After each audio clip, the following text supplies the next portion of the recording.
Absolutely. Here's a more detailed expansion of Red Bear's experience during the Battle of Little Bighorn, weaving a richly detailed narrative that captures the tension, drama, and complexity of the events, providing a more extensive look into both the individuals and the unfolding chaos.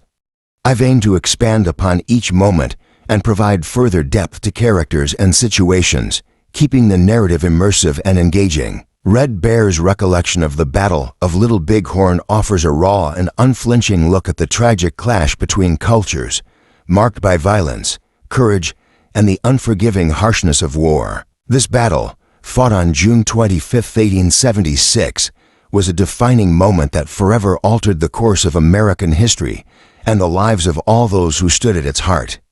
Red Bear, a veteran scout with a deep understanding of the land and its perils, found himself entangled in a conflict of unimaginable scale and brutality. The tension had been building for days. General George Armstrong Custer, renowned for his ambition and impetuous nature, led his 7th Cavalry with a mix of confidence and urgency. Tasked with subduing a formidable alliance of Lakota Sioux, Northern Cheyenne, and Arapaho tribes who resisted white encroachment, Custer believed that a decisive strike would cement his legacy. His scouts, including Red Bear, sensed the gravity of their mission, but beneath the surface lay unease and doubt. Reports of a massive encampment of native tribes reached Custer, but he pressed on, undeterred, driven by a mixture of duty, ambition, and a thirst for victory. On the morning of June 25th, Red Bear and the other scouts moved through rugged terrain alongside Custer's troops. The air was thick with dust kicked up by horses, mingling with the scent of sweat and leather. Scouts were dispatched to gather intelligence, and Red Bear rode alongside companions such as Young Hawk, Goose, Black Fox, and other seasoned warriors. Their mission was perilous: capture the Dakota horses to cripple the enemy's mobility. The scouts raced down a dry ravine, their hearts pounding with anticipation and dread. Their journey brought them to a solitary teepee, standing silent and seemingly forgotten. The scouts paused, circling the structure, their eyes scanning for any signs of life. One feather stepped inside, noting food and provisions left behind.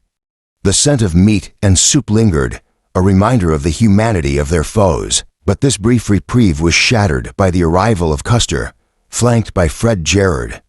Custer's impatience was palpable. He berated the scouts, accusing them of cowardice and wasting time. His words cut deep, challenging their bravery and loyalty. The scouts, however, met his rebuke with defiance. Laughter rippled through the group, masking their tension. Red Bear watched as Custer's troops veered to the right, leaving Gerard and the scouts to press forward. They pushed on, their senses heightened as they approached the Little Bighorn River. Each step brought them closer to danger. Crossing the river marked a point of no return. Red Bear and his companions splintered into smaller groups. Boy Chief and Red Star led a detachment to capture the Dakota horses grazing in nearby timber, while Bloody Knife and others pressed deeper into the heart of the encampment. The battle erupted with a deafening roar. Gunfire cracked through the air, mingling with the war cries of the Dakota warriors. Red Bear dismounted, his heart pounding as he fired his carbine with precision. The chaos of battle enveloped him, and time seemed to stretch and blur. The ferocity of the Dakota response took them by surprise. Warriors emerged from hidden positions, their movements swift and coordinated. Red Bear could see the determination in their eyes, the resolve to defend their families and land. Young Hawk captured a horse during the skirmish, offering it to Red Bear with pride. But Red Bear, focused on survival, declined. There was no time for trophies. Amid the fray, Little Brave appeared with urgent news. The Dakotas were preparing a massive counterattack. His voice, strained but resolute, cut through the chaos. Red Bear knew they had to retreat. Together, the scouts maneuvered through dense underbrush, every step fraught with danger. Arrows whizzed past, and gunfire erupted from hidden positions along the riverbank. Red Bear's horse stumbled, nearly costing him his life. He struggled to maintain control, his body and mind pushed to their limits. The air is filled with a choking mix of blood and dust as Red Bear stands amidst the aftermath of his clash with the Dakota warrior. His face is streaked with grime, and his eyes reflect both exhaustion and determination.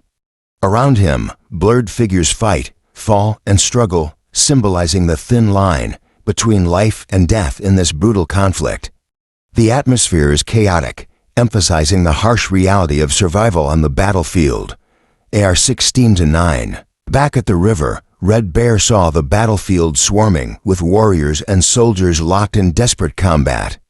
Little Brave, bloodied and exhausted, struggled to stay atop his horse. Red Bear's heart ached for his comrade, but survival demanded his full attention. He pressed on, evading enemy fire and regrouping with fellow scouts. The sight of Reno's retreating forces, their faces etched with fear and desperation, was a stark reminder of the stakes. Reaching Reno's position was a moment of tense relief.